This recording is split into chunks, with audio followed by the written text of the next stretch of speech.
Hey guys, tonight we're going to be marching onto the great battlefields of history, but we're not going to be focusing on the brilliant generals, the heroic charges, or the clash of steel.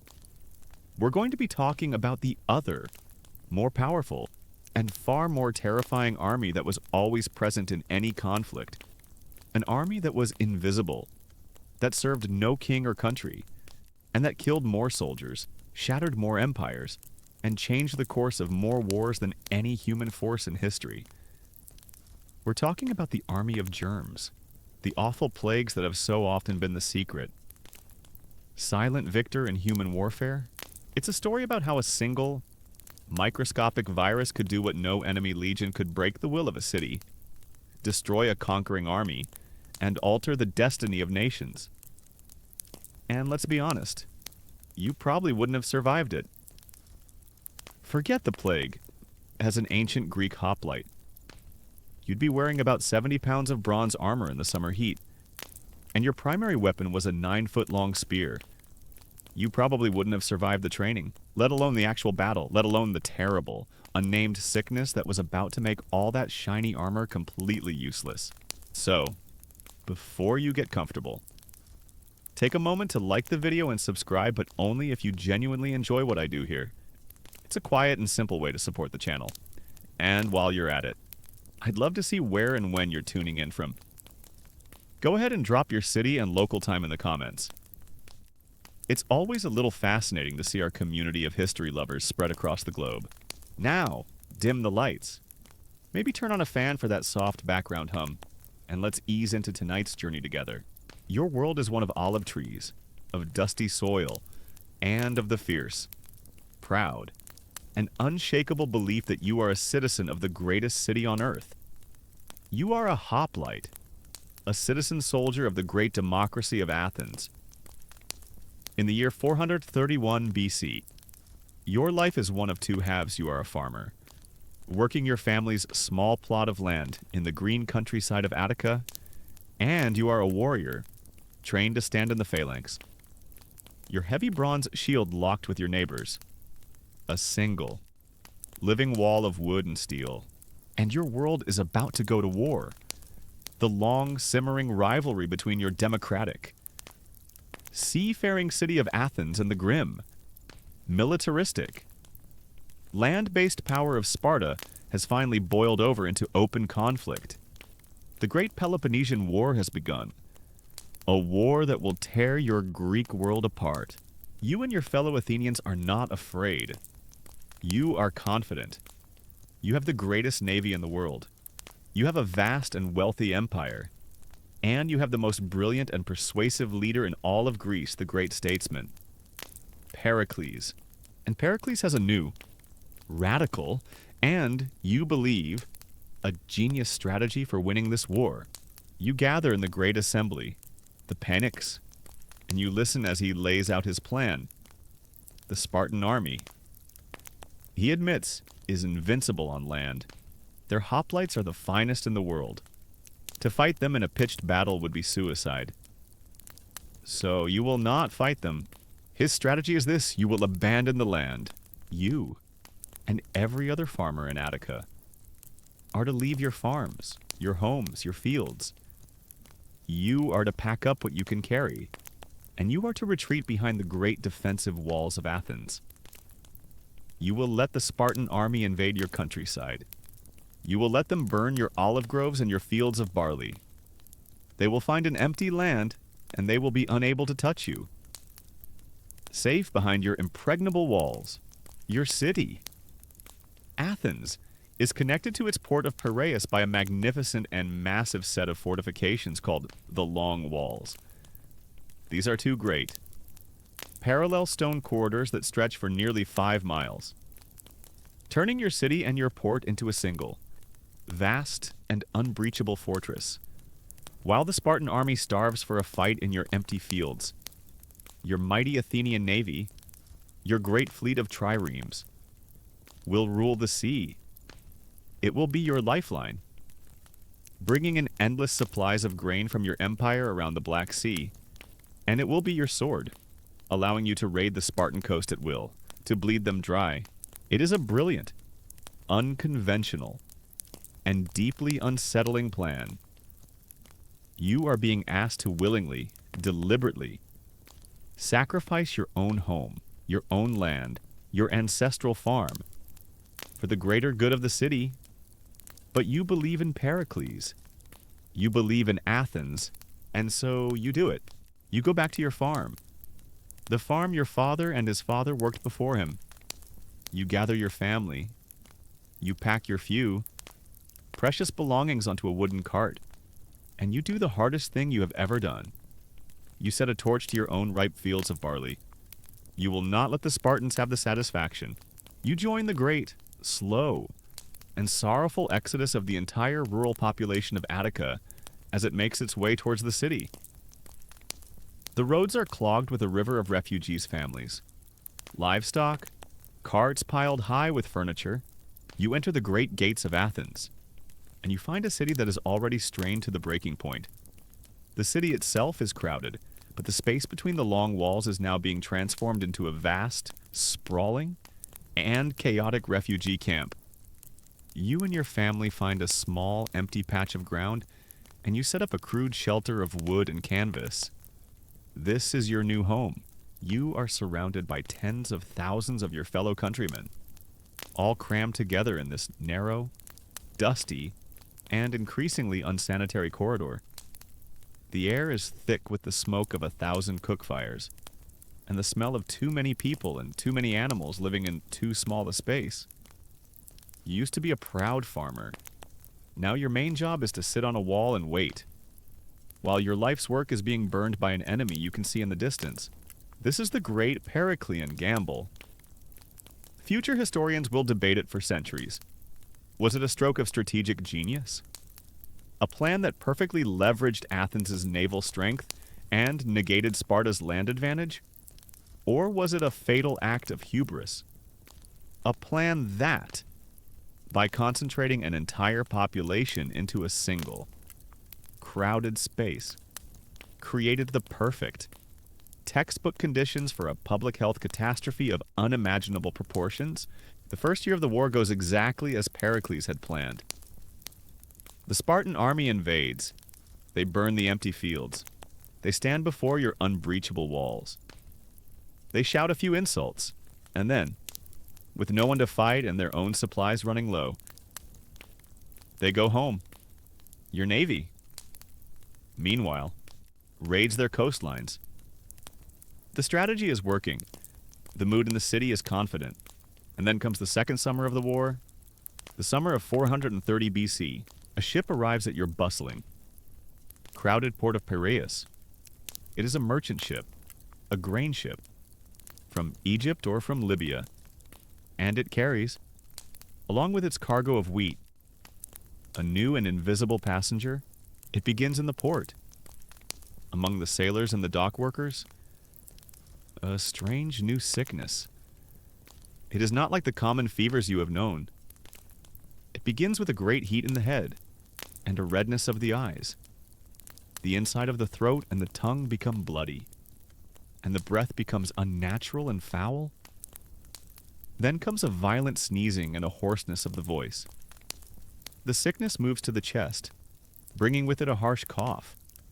Then it settles in the stomach, causing violent retching and the vomiting of bile. The body becomes covered in small pustules and ulcers, and the patient is consumed by an unquenchable, agonizing thirst. A thirst so profound that many of the sick throw themselves into the public water cisterns, seeking a relief that never comes. Most die in great agony. On the 7th or the 9th day, this is the plague, the great plague of Athens. You hear the accounts of the great historian Thucydides, who was there, who caught the disease himself and survived to write its terrible, clinical history. You are now a character in his book, The Disease, having been born in the crowded port of Piraeus, now leaps into the even more crowded and entirely unprepared city of Athens.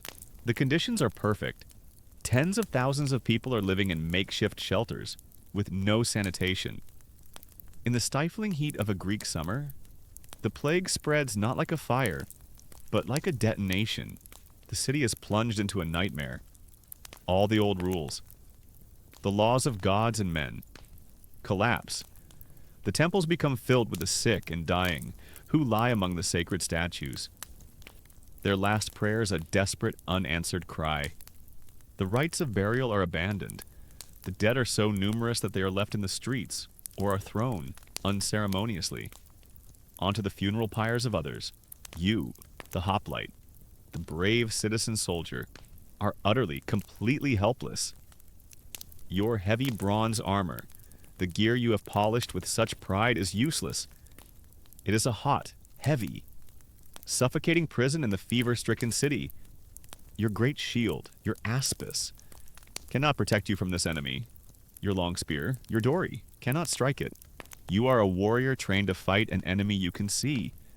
And you are trapped in a city that is being systematically, efficiently, and completely destroyed by an enemy that is utterly invisible. You look at your fellow citizens, at the dying men and women in the streets.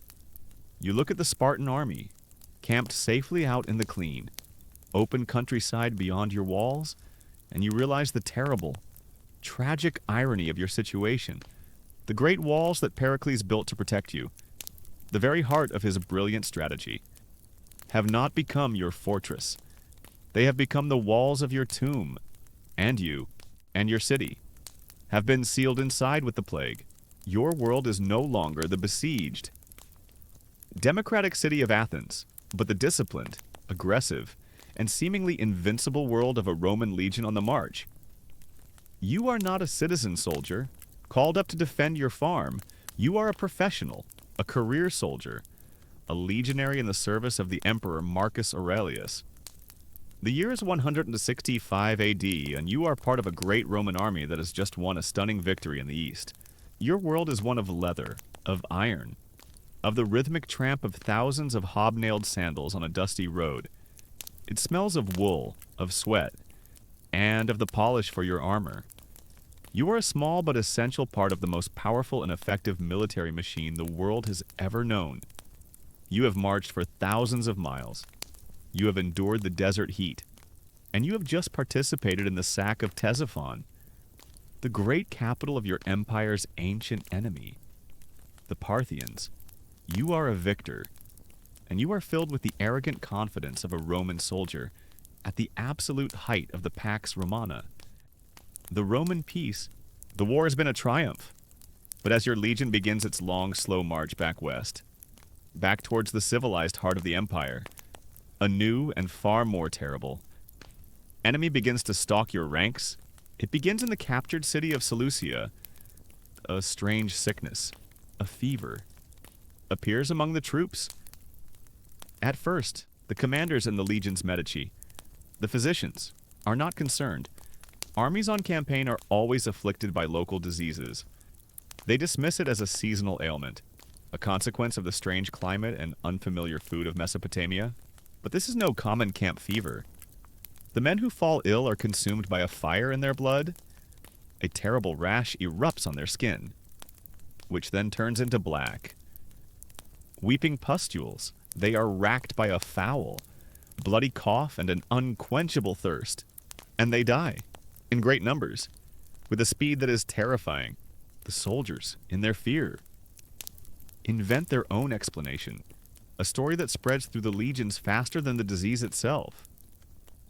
They say that a common soldier, looting a temple of the god Apollo, broke open a sacred golden casket.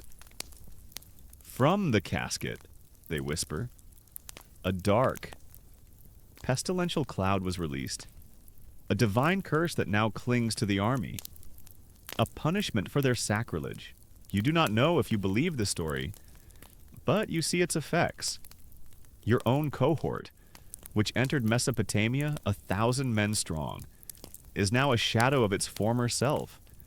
You have lost more men to this silent, creeping sickness than you ever lost to the Parthian arrows. This is the great Antonine Plague, a disease that future historians will likely identify as a virulent strain of smallpox. Unleashed for the first time upon a Roman population with no immunity, you are at the epicenter of its birth. The army begins its long march home. A great lumbering procession of soldiers, of wagons filled with plunder, and of the sick and the dying. The march itself becomes the engine of the plague's spread. The thousands of men, living in close, unsanitary quarters every night, are the perfect fuel for the fire. The men who fall by the side of the road are simply left where they lie. Their bodies a feast for the desert scavengers. The legion's physicians are helpless. Their skills are in treating the clean.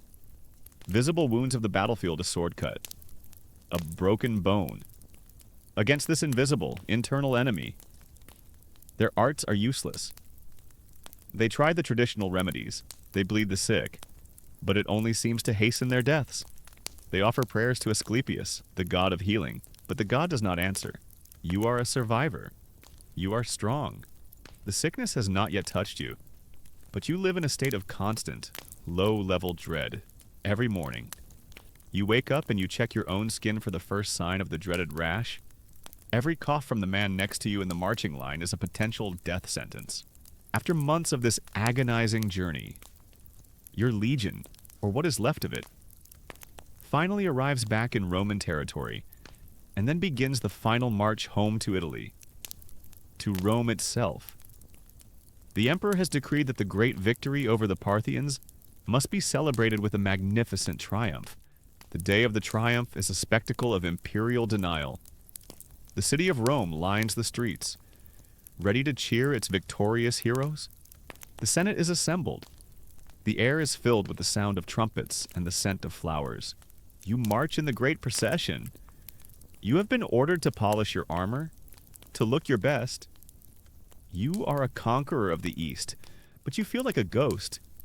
You look at the men marching around you. Their faces are gaunt and pale under their helmets. You see a man trying to suppress a hacking cough. You see another whose gait is unsteady, his body still weak from a recent bout of the fever. You look at the gaps in your own century's ranks, the places where your friends, the men you trained and fought with, should be. Your legion is a hollowed-out shell, a victorious army that has been defeated from within. The crowd cheers as you pass. They see the captured Parthian gold being carried in wagons. They see the exotic animals, the elephants and the camels. They see the proud eagle standards of the legions. They do not see the pestilence that is marching with you, an invisible captive in the blood of every soldier. As you march past the great form, the soldier next to you, a young man from Gaul, stumbles. His face is suddenly slick with a feverish sweat. He is caught by a centurion before he can fall to the ground. He is not taken to a physician. He is quickly, quietly, and efficiently hustled out of the ranks and into a side alley, so that his collapse will not mar the perfect, glorious spectacle of the triumph. You march on, your eyes fixed straight ahead, but you have seen it. The plague has not been left behind in the deserts of the East. It is here. It is marching with you, down the sacred way, into the very heart of Rome, that night. In the barracks where your legion is housed, the celebration of your victory is a muted, fearful affair. The men drink their wine, but there is little joy. They are home, but they are not safe. And then it happens. Your best friend, a man named Marcus with whom you have shared a tent for 5 years, a man who survived every battle, who survived the long, terrible march home.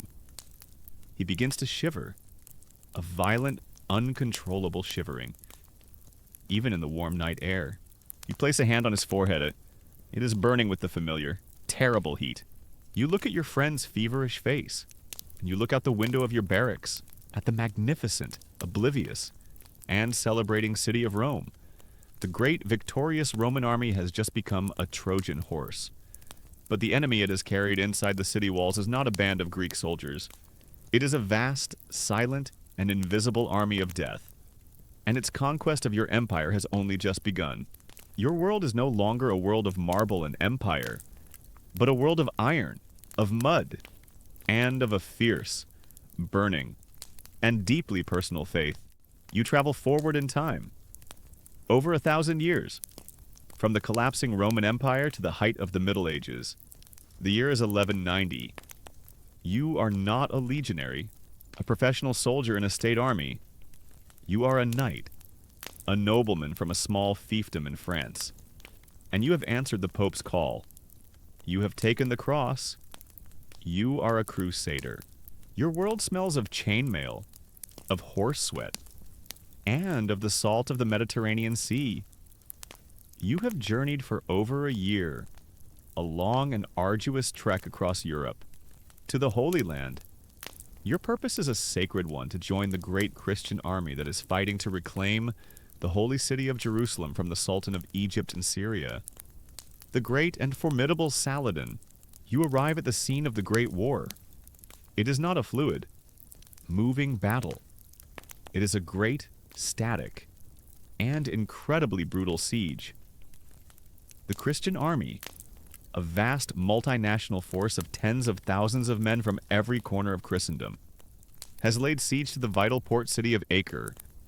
The city is stubbornly defended by a strong Saracen garrison, and to make matters more complicated, Saladin's own great field army has arrived and has, in turn, surrounded your own army.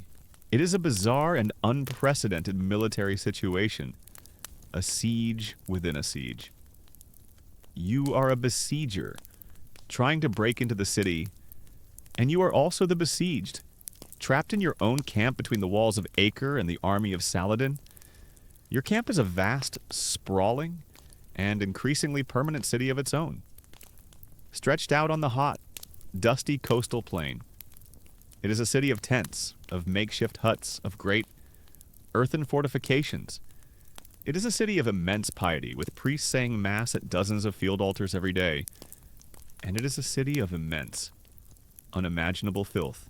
The war you have come to fight is not the glorious war of chivalric romance. It is not a war of noble charges and one-on-one combat between knights. It is a slow, grinding, and miserable war of attrition. And you quickly learn that the most dangerous enemy you face is not the Saracen warrior with his curved scimitar. It is the filth of your own camp. The great Crusader army is a public health catastrophe waiting to happen. Tens of thousands of men, and thousands of horses, are crammed together in a small, enclosed space. The summer heat is oppressive, and the understanding of sanitation is to be generous. Rudimentary, the latrine pits are dug wherever is convenient, often too close to the tents, and, most disastrously, too close to the wells that have been dug for drinking water. The water table on this coastal plain is high, and you do not need to be a learned physician to understand that the contents of the latrines are seeping directly into the water that the men are drinking. The priests say the fevers that are beginning to sweep through the camp are a test of your faith from God. You are beginning to suspect it might have more to do with the fact that you are drinking from a well that is located about 20 feet downhill from where 1,000 German knights have decided to dig their toilet. The camp fevers arrive. They are the eternal, unglamorous, and far deadlier companions of every pre-modern army. The surgeons and the physicians, the few that are with the army, call it by many names, but the soldiers know it by its simple descriptive title, the bloody flux. It is dysentery, a violent wasting, and deeply unpleasant intestinal ailment that saps a strong knight of his strength faster than any battle. You see it everywhere. You see your fellow knights, men who you saw perform great feats of bravery on the battlefield, now reduced to weak, groaning invalids in their hot, stuffy tents. They are too weak to wear their heavy chainmail, too weak to even lift their own swords. And with the dysentery comes the typhoid, a more deadly fever that rages through the weakened population of the camp. The death toll is staggering. The chroniclers of your crusade will write that more knights and nobles died of the fever at the siege of Acre than in all the battles of the Third Crusade combined. You are part of a great and holy war, but the vast majority of your comrades are being killed, not by the enemies of Christ, but by the invisible enemies in their own drinking water. The great leaders of the crusade, the powerful kings like Philip of France and Richard the Lionheart of England, are men of immense military genius. They are masters of strategy, of logistics, of the art of the siege. They spend their days planning the construction of new, more powerful siege engines, of great catapults and stone throwers. They are focused on the visible enemy, on the stone walls of Acre, but they seem to be utterly blind to the invisible enemy that is destroying their army from within. This is the great and tragic debate that future military historians will have. Were these medieval commanders simply ignorant of the basic principles of hygiene? Or did they view the massive death toll from disease as a simple, unavoidable, and acceptable cost of warfare? A problem to be endured, like bad weather, rather than a problem to be solved. You watch as the great and the noble fall alongside the common foot soldier. The fever does not respect social status. It takes dukes and barons as easily as it takes pilgrims and squires. You attend the funerals of great lords who are buried in the ever-expanding Christian cemetery outside the camp. Their magnificent coats of arms a strange and formal contrast to the miserable, undignified way in which they died. In the midst of this misery, you witness the strange and terrifying side effects of a long and desperate siege. The discipline of the great army begins to break down, and strange, fanatical elements emerge. You see the Tafurs, a bizarre and terrifying band of the poorest pilgrims, who live in a state of wild, savage piety. They fight with a suicidal fury, armed with little more than clubs and sharpened sticks. And it is whispered in the camp, with a mixture of horror and awe, that they are cannibals, that they feast on the bodies of the Saracens they kill in battle. You do not know if this is true, but you see the wild, mad look in their eyes, and you know that the long siege is stripping away the thin veneer of civilization from you all. The siege grinds on for too long.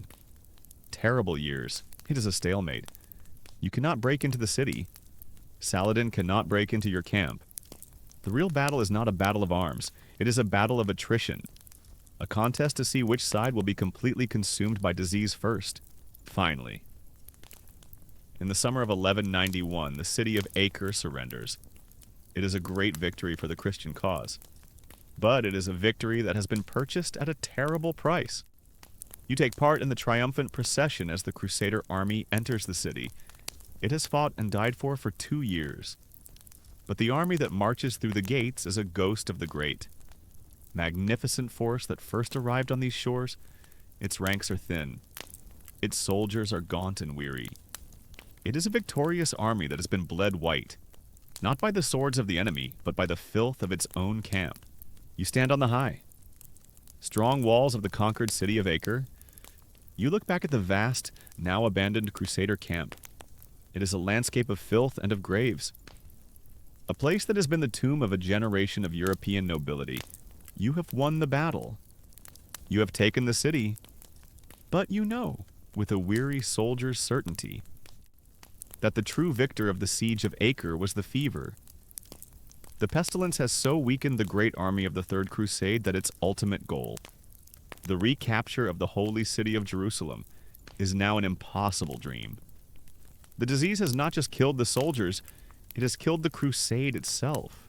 Your world is not a world of iron and chainmail, but of brilliant green quetzal feathers and the sharp, black, glass-like edge of an obsidian sword. The Macuahuitl. You are a jaguar warrior of the great Mexica people, a guardian of the magnificent city of Tenochtitlan, the center of the known world. The year is 1520, and your city, and your entire civilization, is in the midst of a war against a strange and terrifying new enemy. They came from the sea. These strange men with pale skin and hair on their faces. They ride upon great, hornless deer that are as tall as a man.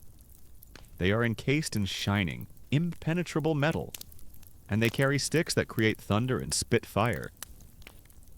You and your people call them the tools, the gods or demons. They are led by a man named Hernan Cortez. Your story begins not with a defeat, but with a great and glorious victory. After living in your city as a guest of your emperor, Moctezuma. These strange tools revealed their treacherous nature, but you and your fellow warriors have risen up. You have fought them in the streets of your great city, and you have driven them out. The night of their flight. The night the Spanish would later call La Noche Triste.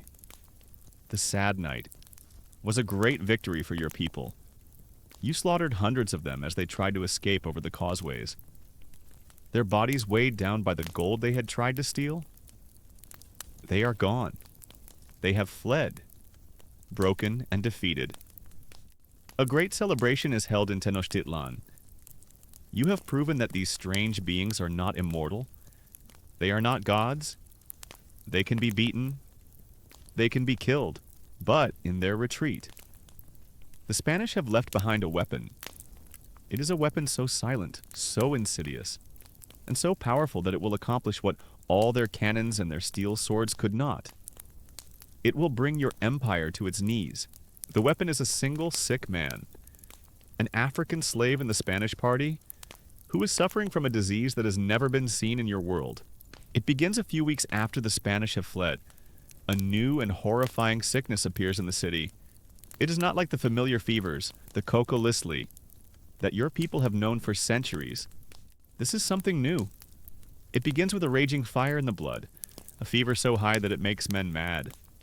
Then comes the rash, a terrible, all-consuming eruption of weeping, pus-filled blisters that covers the entire body, from the face to the soles of the feet. The pain is agonizing. And the death, when it comes, is a disfiguring and foul-smelling agony. It is smallpox, and it has been unleashed upon a virgin soil population. Your people have no natural immunity, no inherited defense against this foreign microbe, and it sweeps through the dense, crowded, and magnificent city of Tenochtitlan with the speed and fury of a forest fire. The city that had just been celebrating a great military victory is transformed into a vast, open-air pest house. The sounds of the celebration are replaced by the sounds of wailing and of mourning. The beautiful canals of your city, which are usually filled with the canoes of merchants and fishermen, are now choked with the floating bodies of the dead. You, a warrior, a man whose entire life is dedicated to the clean, honorable art of combat, are now faced with an enemy you cannot fight. You cannot strike it with your obsidian sword. Your shield cannot protect you. It is an invisible, democratic, and utterly merciless foe. It strikes down the strongest jaguar warrior as easily as it strikes down the weakest child. Your civilization, which is in many ways so sophisticated, tries to fight back with the science it possesses. Your healers, the Tissetal, are masters of a vast herbal pharmacopoeia. They prepare poultices and teas from 1,000 different plants. They perform the ancient rituals. They advise the sick to be taken to the steam baths. The Tamaz call, to sweat out the poison. But none of it works. Their traditional medicine, so effective against the diseases of their own world, is utterly useless against this new foreign invader. The social order of your great city begins to collapse. The daily life of Tenochtitlan is dependent on a constant, organized effort. The farmers must tend to the chinampas, the floating gardens that feed the city. The merchants must bring goods to the great market at Tlatelolco. But now, the farmers are too sick to farm. The merchants are too sick to trade. The city begins to starve, even as it is being consumed by the plague. And the plague strikes at the very heart of your empire's leadership. The new emperor, Cuitlahua, a great and respected military leader who had led the victorious fight against the Spanish on the Noche Triste. He too catches the sickness, and he dies. Your empire is now at war with a powerful external enemy, and in the midst of this war, it has been decapitated from within by an invisible assassin. A new emperor, the young and brave Cuauhtémoc, is chosen. But the chaos and the loss of leadership is a devastating blow. This is the great, tragic, and central debate of the Spanish conquest of the Americas. How did a few hundred conquistadors manage to defeat a mighty empire of millions? Was it the superiority of their steel weapons and their horses? Was it their brilliant, ruthless military tactics, or was it this? Was it the smallpox, the measles, the influenza, the diseases they carried with them? That did the real work of conquering. You, a warrior standing in a city of the dying. Know the answer. The Spanish did not defeat your army. Their invisible, biological ally defeated your entire civilization before the final battle had even begun, while your city is consuming itself from within. You hear the reports from your scouts. The Spanish have not given up. Cortez, the relentless leader of the tools, has regrouped. He has found new allies among your old enemies. The rival city-states like Tlaxcala, who have long chafed under Aztec rule. And he is preparing to return. He is building a great fleet of small warships to be launched on your lake, to besiege your island city. And now, the final, terrible act of the tragedy begins. The Spanish return. They lay siege to Tenochtitlan. But the city they have come to conquer is not the same proud, powerful city that defeated them a year ago. It is a city of ghosts. Its population has been reduced by nearly half. Its armies have been decimated. Its leadership is in chaos, and its people are weak, starving, and demoralized. You take your place on the great walls of your city. To fight the final battle, you are a survivor of the plague. Your own face now marked with the pitted scars of the disease. You look out at the enemy. You see the ranks of the Spanish soldiers, their steel armor gleaming in the sun. And you see the tens of thousands of their native allies, your own countrymen, who have now joined them. And you look back at your own depleted, ragged, and half-starved forces. The siege is long, and it is brutal. But the outcome is inevitable. The war was already lost before this final battle even began. The true conqueror of the Aztec Empire was not Hernán Cortés. It was a single, unknown slave who died of the smallpox. And who, in his death, bequeathed a continent-shattering weapon to his masters. You have not been defeated by an army of men. You have been defeated by an army of germs. Your world is not a magnificent city on a lake, but a small, humble village of timber and plaster in a green and gentle valley in the heart of Germany. You are not a warrior. You are a farmer, a man whose life is governed by the turning of the seasons, the ringing of the church bell and the deep, fertile soil of your family's fields. The year is 1630 and your world has been at war for as long as you can remember. It is a conflict that future historians will call the 30 Years' War. But for you, it is simply the war.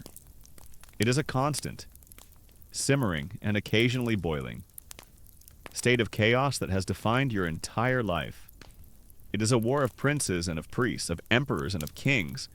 It is a war of Catholics against Protestants.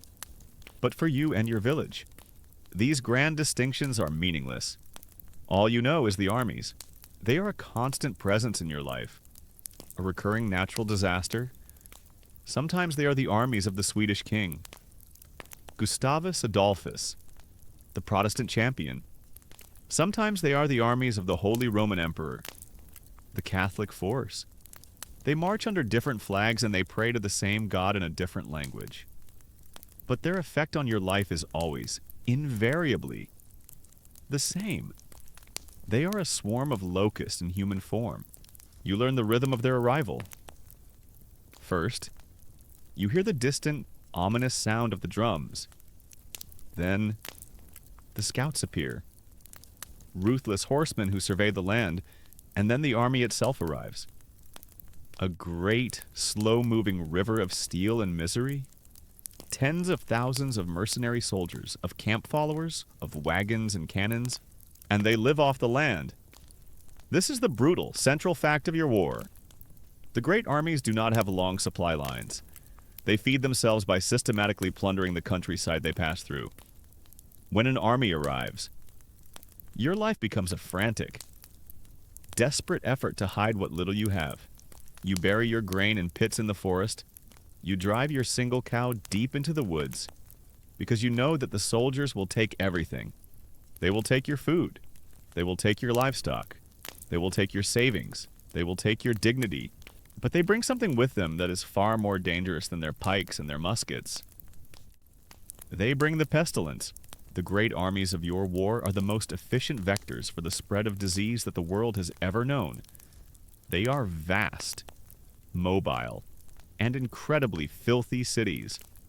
They are the perfect incubators for the plague, for typhus, for dysentery, and as they march from one end of Germany to the other, they carry these diseases with them, seeding them in every village and every town they touch.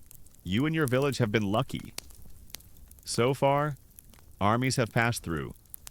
They have plundered you, but the sickness has not yet taken root. But your luck is about to run out. In the summer, a great imperial army, ravaged by a recent campaign in Italy, marches into your valley and sets up a camp, and you can smell the sickness on them. You see the men, their faces gaunt, their bodies weak. You see the constant traffic of the burial details, the pits being dug on the edge of their camp. They plunder your village, as they always do. But this time, they leave behind more than just empty barns and terrified villagers. They leave behind the germs of the bubonic plague, a week after the army moves on. The first person in your village falls ill. It is the baker, a man who had been forced to sell his bread to the soldiers. He develops a high fever and the telltale, agonizingly painful swellings, the buboes in his armpits. He dies in 3 days. Then his family sickens. Then his neighbors. The familiar, horrifying story that has played out across your continent for 3 centuries is now visiting your own small, quiet corner of the world. But it is different here. In this war-torn land, the plague is not a single, isolated event. It is part of a terrible, unholy trinity of suffering. The first horseman is the war. The armies come, and they take your food. The second horseman is the famine. With your grain stores empty, your livestock gone, you and your fellow villagers begin to starve. Your bodies grow weak, your immune system's compromised, and the third horseman is the pestilence. And it arrives to feast upon a population that has been perfectly, tragically, prepared for it by the first 2. This is the grim reality of the 30 Years' War. It is a conflict where it is impossible to separate the deaths from combat, the deaths from starvation, and the deaths from disease. They are a single, intertwined, and all-consuming monster. Future historians will debate the true death toll of this war. Did Germany lose 1/5 of its population? 1/3. Even more, you do not know the statistics. You only know what you see.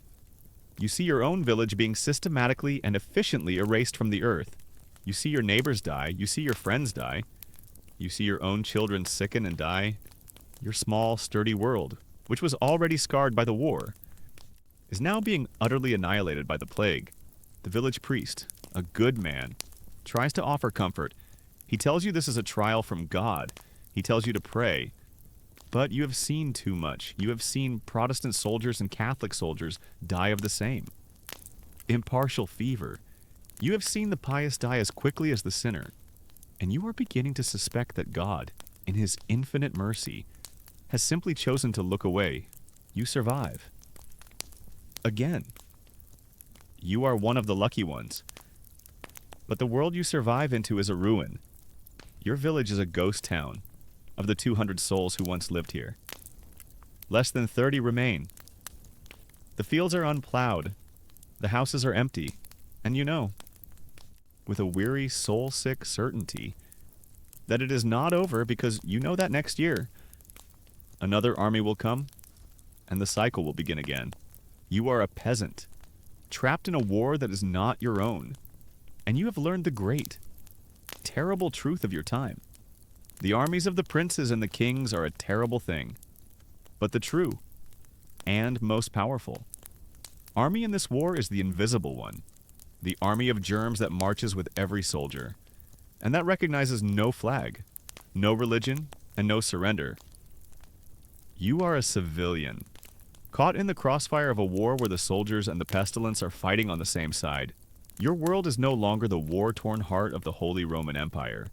The 30 Years' War, with its grim parade of mercenary armies and its unholy trinity of battle, famine and plague, fades into the long, dark memory of history. You travel forward in time and across a great ocean to a new world, a world of vast forests, of revolutionary ideals, and of a new kind of war. The year 1775. You are not a German peasant, a passive victim of other men's wars. You are a volunteer, a citizen soldier, a Minuteman from the colony of Massachusetts. You have taken up your musket and you have joined the new Continental Army. You are fighting for a glorious and radical cause, the cause of American independence.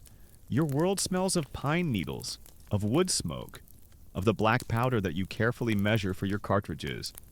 You are filled with a righteous, revolutionary fervor. You believe that your cause is just, that your victory is certain, and that the war against the British King George will be a short and glorious one.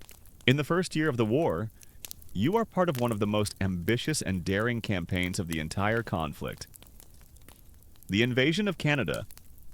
The plan, conceived by the new Continental Congress, is a bold one. A small American army will march north, capture the great British fortress city of Quebec, and convince the French-speaking Canadians to join the revolution as a 14th colony. You are part of the force that marches north under the command of a fiery and brilliant officer named Benedict Arnold. Your journey is an epic ordeal.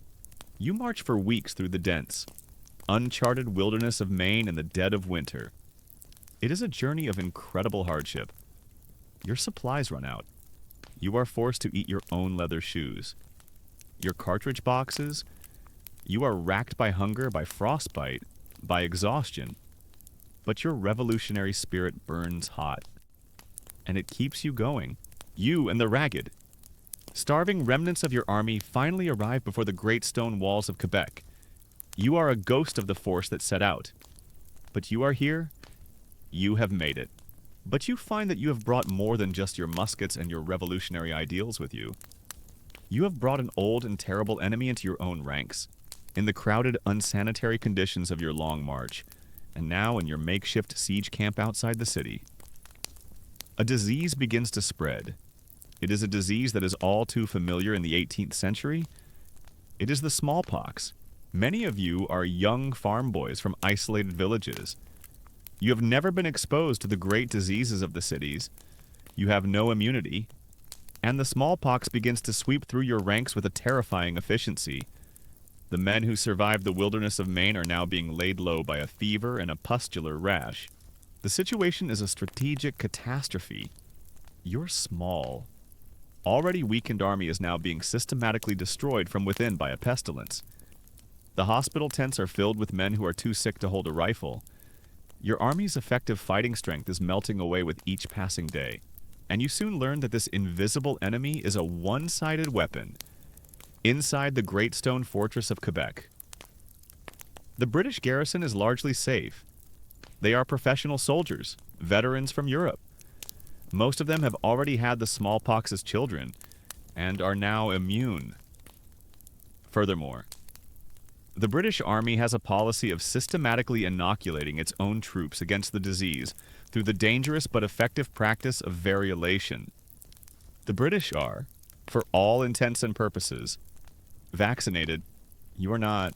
The disease has created a terrible biological imbalance of power. It is as if the British have an invisible, ghostly ally fighting on their side. A silent assassin that is stalking your camp and killing your comrades one by one. You are no longer a soldier in a revolutionary army. You are an inmate in a floating pest house. A miserable and freezing siege camp where the greatest threat is not the enemy on the walls, but the man coughing in the tent next to you. Your choices have become grim. You can freeze to death on guard duty. You can starve to death as your supplies dwindle. You can be killed by a British cannonball, or you can die a slow, disfiguring death from the pox. The options for a glorious revolutionary end are plentiful. The commanders of your army, Benedict Arnold and General Richard Montgomery, who has arrived with a second American force. Know that time is running out. Their army is dissolving before their very eyes. They decide they must risk everything on a single. Desperate, all-or-nothing assault on the city. The attack takes place on the last night of the year. In the middle of a blinding blizzard. You are a part of it. You are weak from hunger. Your clothes are in rags, but you are still on your feet. Your musket in your hand. You and your fellow soldiers advance through the swirling snow. Your heart's filled with a mixture of revolutionary zeal and pure cold terror. The battle is a disaster. The British, secure behind their high walls and warned of your attack, are ready for you, your army. A skeleton crew of the sick and the starving is cut to pieces. General Montgomery is killed in the first volley. Benedict Arnold is severely wounded. The assault is a bloody, catastrophic failure. You survive the battle, and you retreat with the shattered remnants of your army back to your miserable camp. The great heroic invasion of Canada is over. It has been defeated, and you know the truth.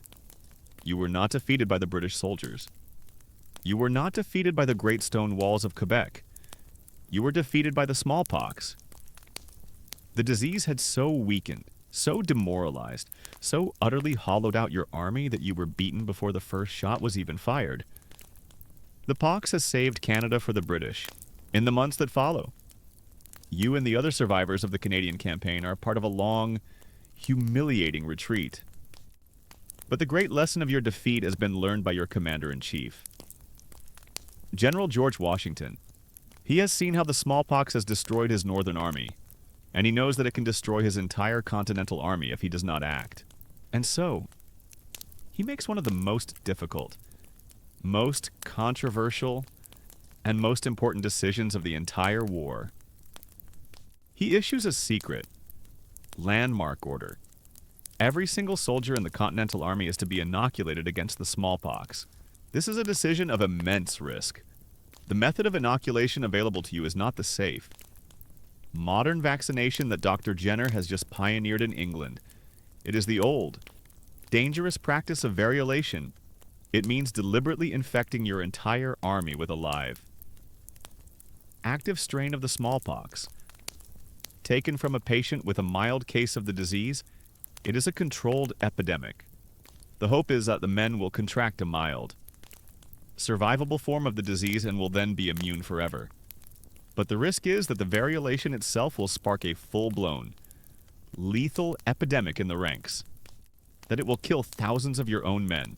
Future historians will debate this decision. Was it a stroke of brilliant, revolutionary military and public health genius? Or was it an act of sheer desperation? A wild gamble that could have backfired and destroyed the entire Continental Army from within.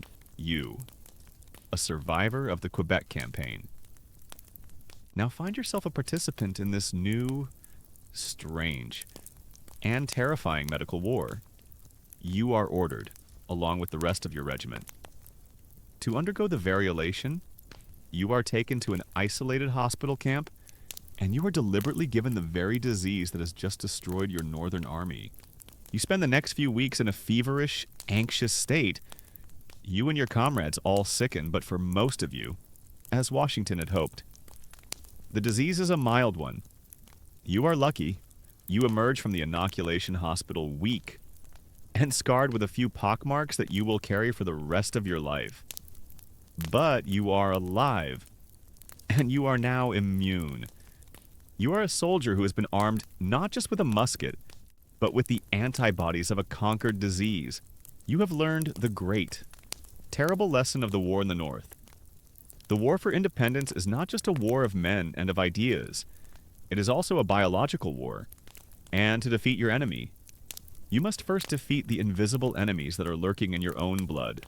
Your life as a soldier in the Continental Army is a hard one. But the cause of liberty is a fire in your heart. You have survived the disastrous invasion of Canada. You have endured the terrible, controlled ordeal of variolation, and you now carry the pockmarked scars on your arm as a badge of honor, a sign that you have been armed against the great pox that so nearly destroyed your army. You have been seasoned by hardship and by sickness, and you are a better soldier for it. You fight through the long, grueling years of the Revolutionary War, and in the end, against all odds, your new nation is victorious. You return home, no longer a boy, but a man, a veteran of a great and successful revolution. And now, your journey through the history of plagues and warfare takes another great leap. Forward in time and across the ocean once more. You are no longer in the rustic, revolutionary world of the New World. You are in the heart of the Old World, in an age of emperors, of grand armies, and of a new and terrible scale of warfare. The year is 1812. You are not a citizen soldier, a farmer with a musket. You are a professional, a man of science, a surgeon major in the Grande Armée of the Emperor Napoleon. Your world is one of gold braid, of glorious imperial eagles, of the thunder of 1,000 cannons, and of a supreme, unshakable confidence in the genius of your emperor and the invincibility of his army. You are an integral part of the most powerful and effective military machine the world has ever known. You have seen it conquer a continent. You are a man of the Enlightenment. You have studied in the great medical schools of Paris. You are a skilled surgeon. You have seen the horrors of the battlefield at Austerlitz and at Wagram. You know the anatomy of a musket ball wound, the precise point at which to apply the saw for an amputation. You are a master of the visible, tangible world of trauma, and you believe, with the confidence of your age, that you are at the pinnacle of medical science. In the summer of 1812, you are a part of the greatest military undertaking in human history. You are marching with the Grande Armée, a force of over 500,000 men, into the vast, mysterious, and seemingly endless expanse of Russia. The scale of the army is breathtaking. The confidence is absolute. This war, you believe, will be a short, sharp, and victorious one. The Tsar will be brought to his knees by autumn. The first sign that this campaign will be different, that it will be governed by a different, more ancient and more powerful set of rules, comes on the long march into Russia. The logistics of feeding and supplying an army of this size are a nightmare. The roads are terrible, the distances vast, and the Russian army, in its retreat, is practicing a scorched earth policy, burning the villages and the fields, leaving nothing behind for your army to forage. The men are already hungry, already exhausted. By the time you reach the heart of the country, and with the exhaustion and the malnutrition, comes the first of the great camp diseases, dysentery.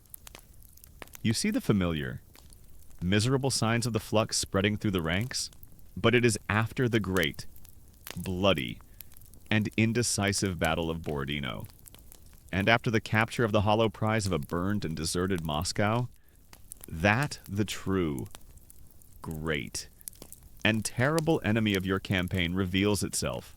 The retreat begins in late October, and with the retreat comes the two great allies of the Russian army, the cold and the louse. The Russian winter of 1812 is a thing of legend, a force of nature of almost unimaginable cruelty. The temperature plummets. The snow begins to fall, a great, white, smothering blanket that covers the entire world. But it is not, as the legend will later claim, General Winter, who is the true destroyer of your army. Your true enemy is a tiny, insignificant, and disgustingly common creature, the body louse. In the conditions of the retreat, it thrives. The men are packed together for warmth at night, their bodies unwashed for weeks. They wear the same, ragged, filthy uniforms day after day. It is the perfect environment for the louse to spread from man to man. And with the louse comes the disease it carries, epidemic typhus. The soldiers of your time know it by many names: jail fever, ship fever, camp fever. It is the great, historical killer of armies. You, the surgeon, begin to see it everywhere. It starts with a high fever, a stupor, a strange, dark, mottled rash. The men become delirious, they stumble. They fall into the snow and they do not get up. Their minds are gone long before their bodies finally give out, and you are utterly, completely, and hopelessly helpless against it. You are a surgeon. You are a master of the knife and the saw, but against this invisible internal enemy. Your science is a joke. Your medical chest is full of useless purgatives and tonics. You have no cure. You can do nothing but watch as the greatest army in the world is systematically, efficiently, and completely destroyed from within by a microscopic organism carried in the gut of a louse. The great debate among future historians will be a simple one.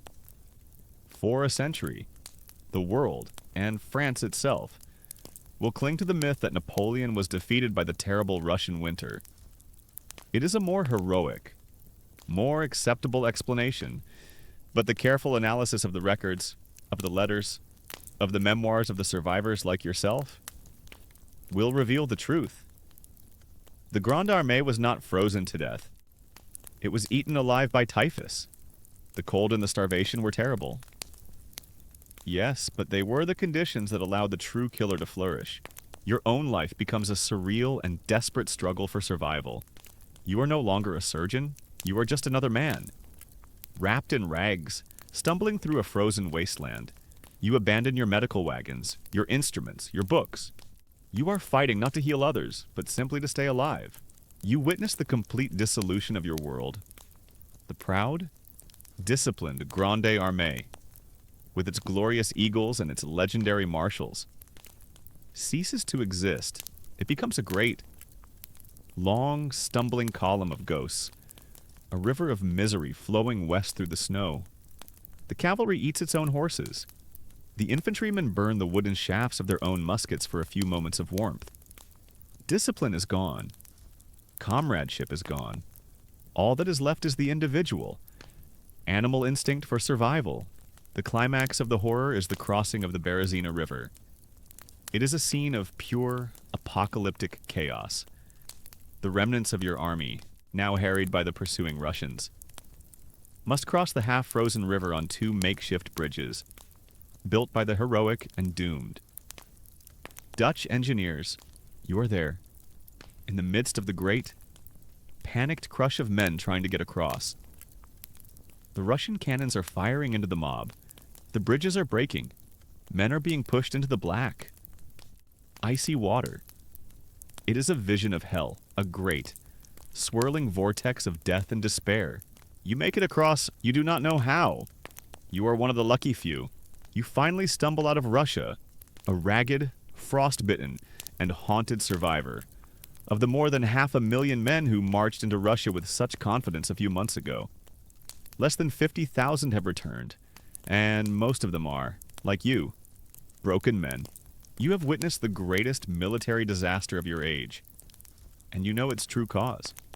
You have seen that a great army can be destroyed not by the cannons or the cavalry of its enemy, but by the simple, mundane, and deadly realities of filth and of parasites. You have learned that the greatest military genius in a century can be defeated by a creature so small it can hide in the seams of a soldier's coat.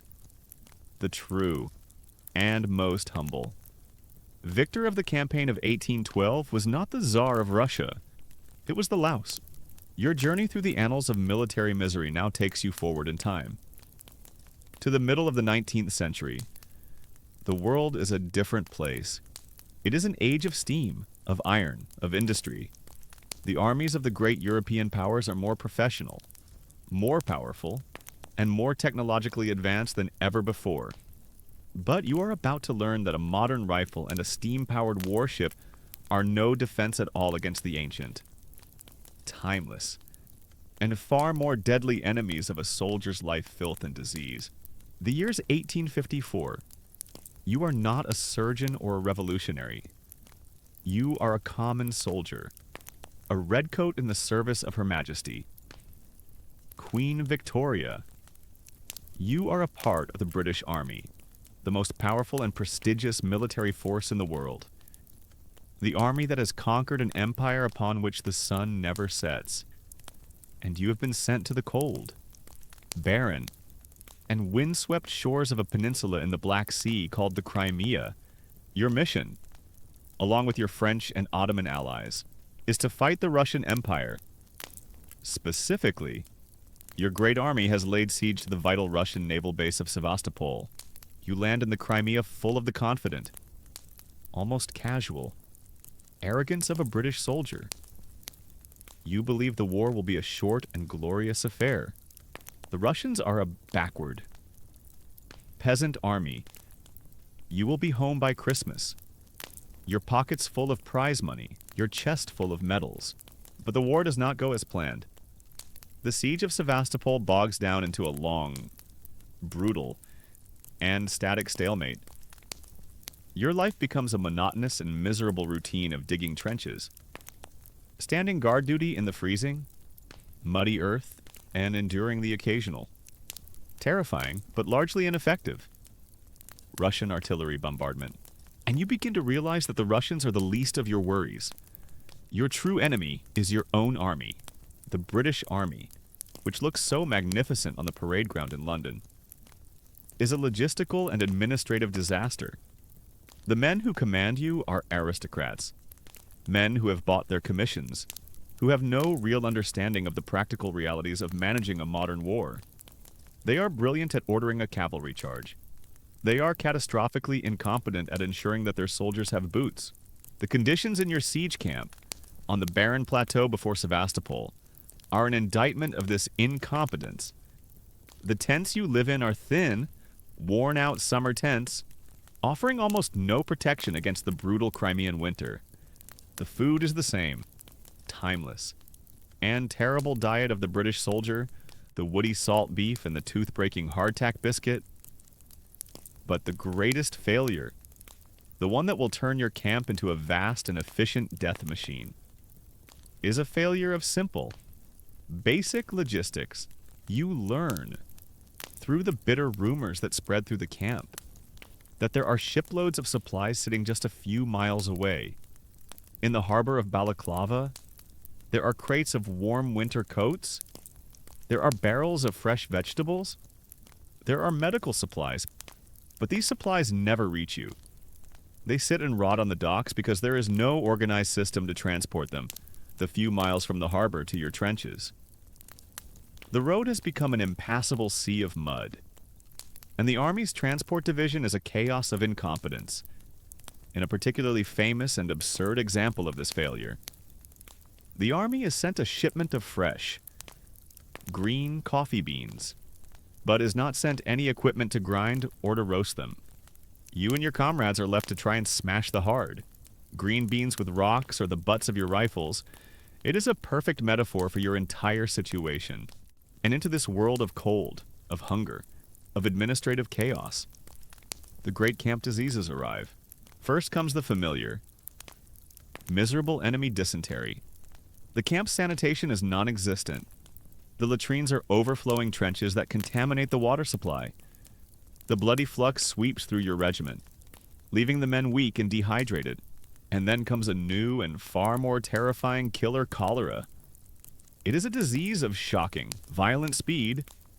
A man can be healthy in the morning, and he can be dead by nightfall. You see it for yourself. A man in your own tent is seized by violent, uncontrollable cramps.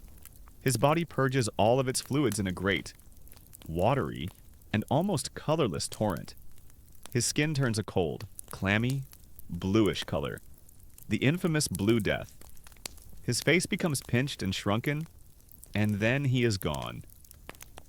The speed of it is what is so terrifying. It is like being struck by a silent, invisible lightning bolt. The war is no longer a contest against the Russians. It is a battle for survival against your own environment. For every one man in your army who is killed by a Russian cannonball, 7 will die of disease. The medical care is a horror show. The regimental hospitals are crowded. Filthy tents, where the sick lie on the bare ground, often in the same clothes they have worn for weeks. The surgeons are overwhelmed, and they have no cure for cholera or for dysentery. But the news of this catastrophe, for the first time in the history of warfare, is being reported back home. A new kind of man is in your camp, the war correspondent. A journalist from the London Times, a man named William Howard Russell, is sending back dispatches describing the horrific and entirely preventable suffering of the common soldier. His reports are a sensation in England, and they create a wave of public outrage. And that outrage sends a new kind of army to the Crimea.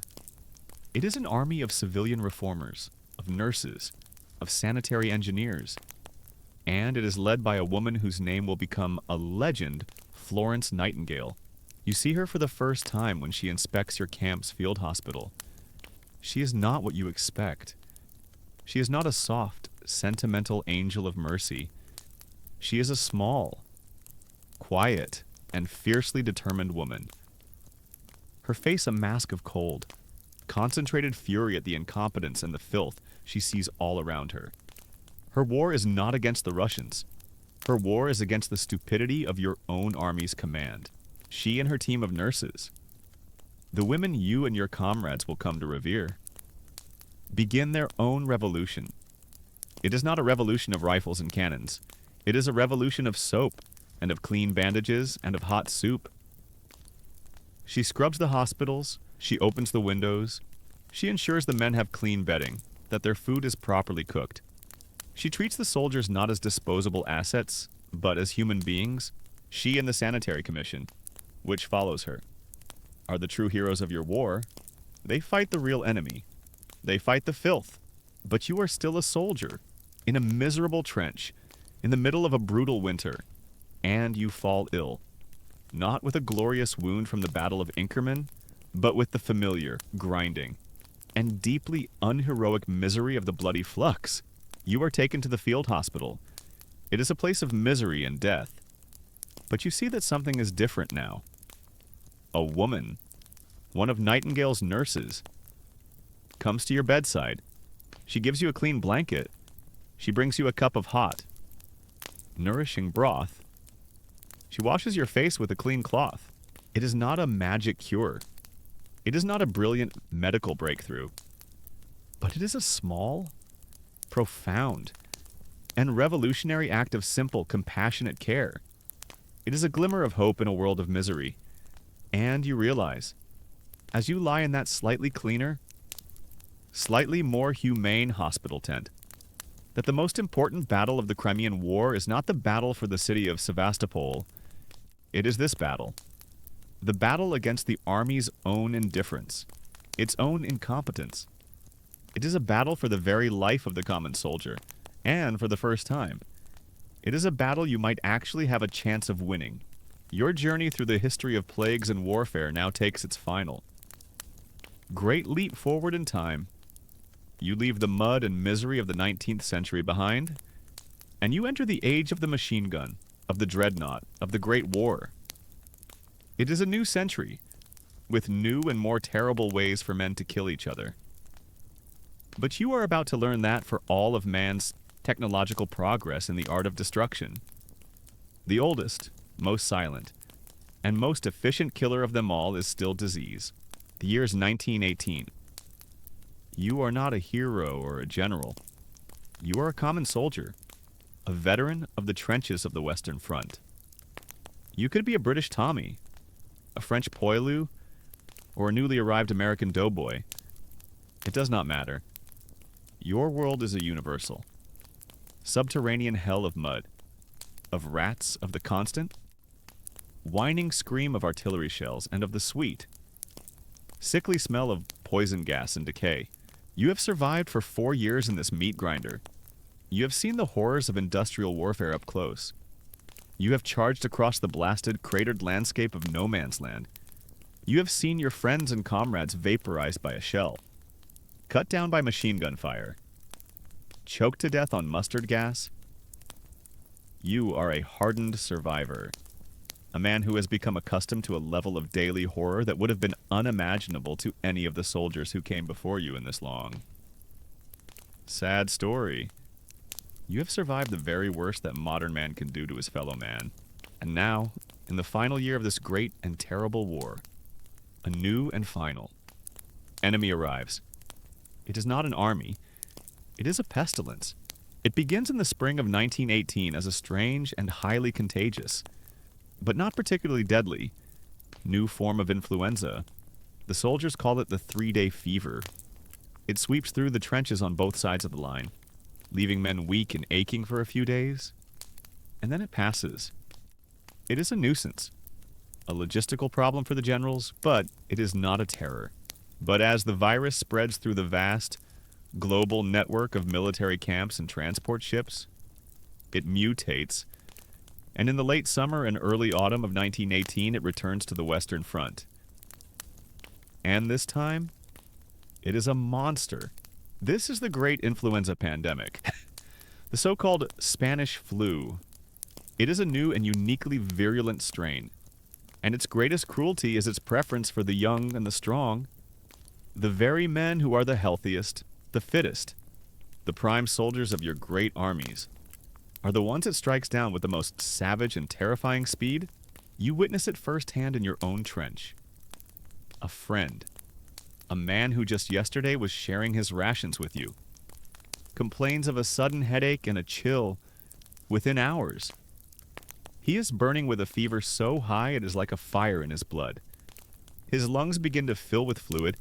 He struggles for breath, his breathing a shallow, rattling gasp. And then, the most terrifying symptom of all appears. His face, his hands, his feet, they begin to turn a dark, dusky, bluish purple color, a shade the doctors will call heliotrope cyanosis. It is the color of a man who is suffocating from the inside out. He is dead by the next morning. The speed of it is what is so shocking. You are a veteran of a war of attrition, of a long, slow, grinding death, but this is a lightning war. It is a blitzkrieg of disease. The pandemic sweeps through the exhausted, malnourished, and densely packed armies on the Western Front like a fire through a dry forest. Entire companies, entire regiments, are rendered combat ineffective in a matter of days. The massive troop movements of the final year of the war, the great German spring offensive, the final Allied counterattack, become the perfect engine for spreading the virus across the globe. The troop trains, the transport ships, they are all incubators for the pandemic. But you, on the front lines, do not read about this in the newspapers. The military censors of all the warring nations, the British, the French, the Germans, the Americans are all desperately trying to suppress the news of the influenza. They do not want to damage the morale of their own troops, and they do not want to give the enemy any intelligence about the weakness of their armies. And so, the greatest and most deadly pandemic in a century is a secret, a story that is not being told. It becomes known as the Spanish flu for a simple reason of censorship. Spain is a neutral country in the Great War. It has no wartime censorship. And so, its newspapers are the first to report freely and openly on the devastating pandemic that is sweeping their own country. The disease is not from Spain, but Spain is the first to tell the truth about it. Your own life in the trench becomes a new kind of hell. You have learned how to survive the shells. You know how to duck when you hear their whistle. You have learned how to survive the gas.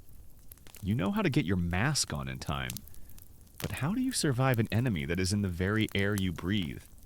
In the cough of the man sleeping next to you in the dugout? The fear is a new and insidious one. It is a fear of your own comrades. Every cough, every sneeze is a potential threat. The camaraderie of the trenches, the bond that has kept you alive for 4 years, is now frayed by a new biological suspicion. The Army's medical corps is completely and utterly overwhelmed. They have become masters of a new kind of industrial medicine.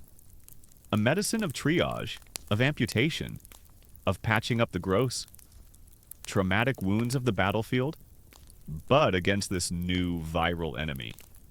They are as helpless as the Greek physicians at the plague of Athens. Their hospitals, which are already overflowing with the wounded from the last great battles of the war, are now swamped by tens of thousands of young men who are dying from a simple flu. Future historians will debate the true impact of the 1918 influenza on the outcome of the Great War. Did it change the course of the final battles? Both sides were devastated by it, but some historians argue that the German army, already at the breaking point after its failed spring offensive, was hit harder, its last reserves of manpower crippled by the sickness, and that the pandemic, in its own terrible way, hastened the end of the war. You do not know about the grand strategy? You only know that you see as many of your comrades fall to the fever as you do to the enemy's machine guns. The war finally, blessedly, ends on the 11th of November, 1918. The guns fall silent, a great, ringing silence descends over the Western Front. A quiet so profound it feels like the end of the world. You have survived. You have lived through the greatest and most terrible war in human history. But the plague is not over. The influenza does not care about the armistice. It continues its own, separate and far deadlier war. You are on a great troop ship, crossing the English Channel. On your way home, the ship is packed, shoulder to shoulder with thousands of other soldiers, all of you dreaming of home, of peace, of a return to a normal life. But the ship is not a vessel of celebration. It is a floating hospital. The air below decks is thick with the sound of coughing, with the smell of fever. The flu is still raging through your ranks. A final, parting gift from the war. You stand on the deck, looking at the gray shores of your homeland drawing nearer, and you feel a familiar, unwelcome tickle in the back of your own throat. A strange, deep ache begins to settle into your bones. A weariness that is more than just the exhaustion of 4 years of war. You begin to shiver, a familiar telltale sign. Even in the cold sea air, you have survived the trenches. You have survived the shelling. You have survived the gas. You have survived the great, mechanized slaughter of the 20th century. And now, as you are on the very doorstep of home, you realize with a cold, quiet dread that the final, and most dangerous, enemy of the Great War has followed you onto the ship. The War of Nations may be over, but your own private. Biological war is just beginning. You are home. The great, brutal, and world-changing war is over. But the final, most dangerous enemy of that war, the great influenza, has followed you home. You lie in your own bed, in your own quiet room. No longer a soldier, but a patient in a new and more personal kind of war. Your body, which has survived the shells and the gas of the Western Front, is now a battlefield for an invisible, viral enemy. But this is a different kind of fight. You are not in a filthy, crowded trench or a hopeless hospital tent. You are home. You are cared for. You are given clean water and nourishing soup. And after a long, hard, and feverish battle, you survive. You're one of the lucky ones. You have survived the war, and you have survived the plague that followed it. And now, your long and bloody journey through the history of plagues and warfare is over. You have been an Athenian hoplite, a Roman legionary, a crusader knight. You have been an Aztec warrior, a German peasant, a continental soldier. You have been a surgeon in Napoleon's Grande Armée and a redcoat in the Crimea. And you have been a Tommy in the Great War. You have seen a dozen different worlds, 100 different battles. And you have seen, in every single one, the same. Secret and unacknowledged victor, you sit now in the quiet of the present day. A traveler returned from the long, dark corridors of the past, and you reflect on the one great and terrible lesson that all of your lives have taught you. The history of warfare, as it is often told, is a history of men. It is the story of the brilliant general, of the brave soldier, of the cunning strategy, of the decisive battle. It is a story of steel and of courage, and of the will of nations. But you know a different, quieter, and far more lethal history. You know that on every battlefield, in every siege, in every campaign, there's always been a third army present. An invisible army. An army that serves no flag, that takes no sides, that offers no quarter. The army of disease, and more often than not, it has been this third silent army that has been the truly decisive one. You think back to your life as a hoplite in ancient Athens. You remember Pericles' brilliant, logical strategy to defeat the Spartans by hiding behind the long walls? And you remember how that very strategy, by creating a crowded, unsanitary, perfect incubator for a plague, was the thing that destroyed Athens from within. The war was not lost to the Spartan spear. It was lost to the Athenian fever. You remember your life as a Roman legionary, marching home in triumph from the great victory over the Parthians. You remember the pride, the glory, the plunder, and you remember the sickness that you brought home with you in your own blood. The great Antonine plague that decimated your legions and crippled your empire. Marking the true beginning of the end of the Roman peace, your army's greatest victory was the source of its own destruction. You remember the great, pious army of the Third Crusade, camped before the walls of Acre, an army of the finest knights in Christendom. And you remember how they were brought to their knees, not by the swords of Saladin, but by the simple, mundane, and deadly filth of their own camp. They died of the bloody flux, their chivalric quest undone by their own ignorance of sanitation. You remember Tenochtitlan, the magnificent capital of the Aztecs, a city that had just successfully driven out the Spanish invaders. And you remember how that great victory was rendered meaningless by the single, invisible weapon the Spanish left behind the smallpox virus, a biological ally that did the real work of conquering an empire.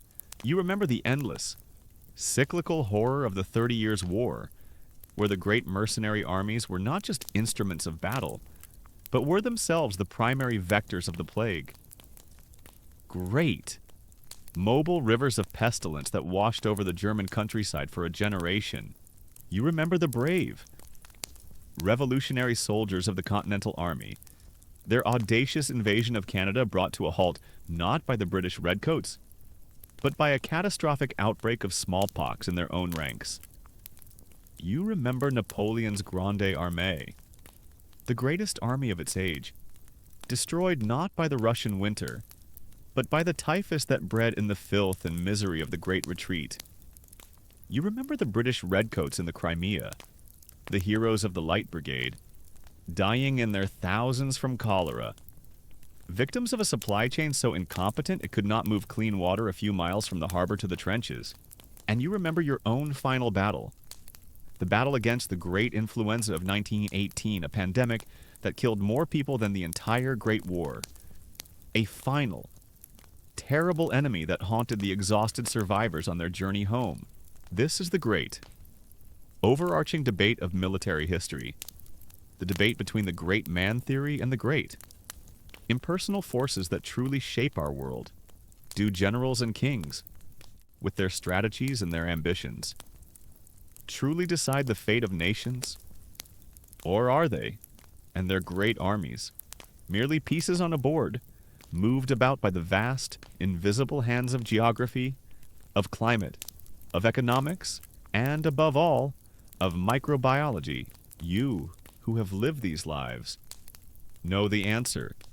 The great, glorious, and heroic narrative of war is a story we tell ourselves to make sense of the chaos. But the quiet, miserable, and far more powerful truth is that the greatest general in human history has always been the germ. The most effective weapon has always been the virus. And the most decisive army on any battlefield has almost always been the invisible one. You look around you, at your own peaceful, modern world, a world of sanitation, of vaccines, of antibiotics, a world that has, for a brief, miraculous moment in human history, managed to tame these great, invisible armies. But you know that they are not gone. They are merely sleeping. And you know that the ancient, intimate, and terrible connection between war and pestilence is a story that is not yet over. The last faint echo of the cannon fire fades. The memory of the fever wards, of the muddy trenches, of the great, sad history of human conflict. All dissolves now into the quiet, peaceful stillness of the present moment. Your long journey as a soldier through the ages is over. The battles are done, the wars are won and lost, and all that is left is the deep, profound, and welcome silence of peace. Let the weight of these stories, of this history, lift from your shoulders now. The suffering of the past is not yours to carry. You are a witness, a traveler, and now, your journey has brought you safely home, to the quiet sanctuary of your own room. Feel the calm of your surroundings settle over you like a soft, warm blanket. The only rhythm is the gentle, steady rhythm of your own breathing. It is a quiet, peaceful, and life-affirming sound with each breath. Feel the last of the day's tensions, the last of the story's sorrows. Drift away. Your mind grows still. Your body grows heavy. You are safe. You are at peace. The darkness behind your eyelids is a soft and welcoming harbor. It is a place of rest. A place where there are no armies, no fevers, no fears. It is a place of deep and dreamless quiet. Allow yourself to drift into this quiet. Allow the last of your thoughts to dissolve into the stillness. There is nothing required of you now but to let go, to surrender, and to be carried away on the gentle, silent tide of sleep